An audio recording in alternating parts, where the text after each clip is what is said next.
ഞാനിത് Ham sisters എന്നുള്ള ചെറിയൊരു വീടിൻ്റെ ഷോപ്പാണ്. പ്രവാസ ജീവിതത്തിൽ ഒരുപാട് വിഷമങ്ങൾ താണ്ടി പോണതിൻ്റെ ഇടയിൽ ചെറിയ ചെറിയ നിമിഷങ്ങൾ ചിലപ്പോൾ നമുക്ക് വലിയ ഒരു സന്തോഷം തരുന്ന ഒരുപാട് നിമിഷങ്ങൾ ചിലപ്പോൾ നമ്മൾ വീഡിയോസിൽ തന്നെ കണ്ടിട്ടുണ്ടാവും.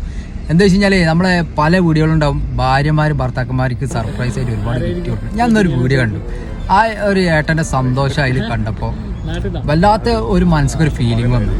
എന്താ വെച്ചാൽ സെയിം സിറ്റുവേഷൻ ഇപ്പോൾ എനിക്കും സംഭവിച്ചിട്ടുണ്ട്. ഞാൻ അതിന് ശേഷമാണ് എനിക്ക് ഈ സാധനം കിട്ടിയതിന് ശേഷമാണ് ആ വീഡിയോ കാണും ചെയ്തത്. തന്നെ എൻ്റെ ഭാര്യ 4 മാസമായിട്ട് അവൾ എനിക്കും വേണ്ടിയിട്ട് ഞങ്ങളെ 9ാമത്തെ വെഡ്ഡിങ് ആനിവേഴ്സറിയാണ്. അതിനും വേണ്ടിയിട്ട് അവൾ ചെറിയ ചെറിയ നമ്മളെ കിട്ടുന്ന പൈസയൊന്നും സ്വരൂപിച്ച് വെച്ചിട്ട് എനിക്കൊരു ഗിഫ്റ്റ് തരാൻ വേണ്ടിയിട്ട് അവൾ ഒരുപാട് ശ്രമിച്ചു. ഇവിടെ ഉള്ള ഒരുപാട് നമ്മളെ ഡെലിവറി ഒക്കെ ചെയ്യുന്ന ആൾക്കാർ വഴി ശ്രമിച്ചാൽ, പക്ഷേ അതിനുള്ളൊരു സാമ്പത്തിക അവസ്ഥ അവർക്ക് ഇല്ലാത്തതുകൊണ്ട് അവൾക്ക് തരാൻ പറ്റിയിട്ടുണ്ടായിരുന്നില്ല. അപ്പോൾ ഇത് എനിക്ക് കുറച്ച് ഗിഫ്റ്റ് അവളെ വക കിട്ടിയാണ്. വേറെ ആൾ അങ്ങനെ വീട്ടിൻ്റെ അവിടെ നിന്ന് വന്നപ്പോൾ എനിക്ക് തന്നതാണ്. അവൾ ഇത് വാല്യൂ ആണ് ഈ സാധനം. ഇപ്പോൾ എന്താ ഇത് കുറച്ച് ഡ്രസ്സുകളാണ്.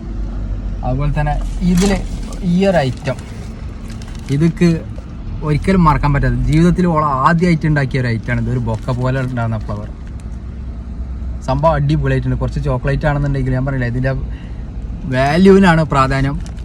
വില എത്ര സാധനം എന്താണെന്നുള്ളതല്ല.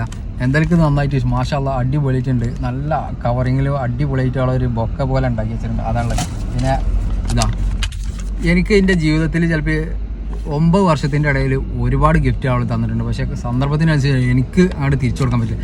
അപ്പോൾ ഇതുപോലെ തന്നെ പ്രവാസികൾ ഒരുപാട് ആൾക്കാർ പ്രവാസികളുടെ ഭാര്യമാരുണ്ട് കേട്ടോ. ഒരുപാട് ആൾക്കാർ ചിലപ്പോൾ സാമ്പത്തിക പ്രയാസം കൊണ്ടും അതുപോലെ തന്നെ ചിലപ്പോൾ അയക്കാൻ പറ്റാത്ത ഒരുപാട് സന്ദർഭങ്ങൾ കൊണ്ടും ചിലപ്പോൾ ഒരുപാട് പ്രശ്നങ്ങൾ കൊണ്ട് ചിലപ്പോൾ ഇങ്ങനെ ഭർത്താക്കന്മാരെ സന്തോഷിപ്പിക്കാൻ പറ്റാതെ പോണ ഒരുപാട് ആൾക്കാരുണ്ട്.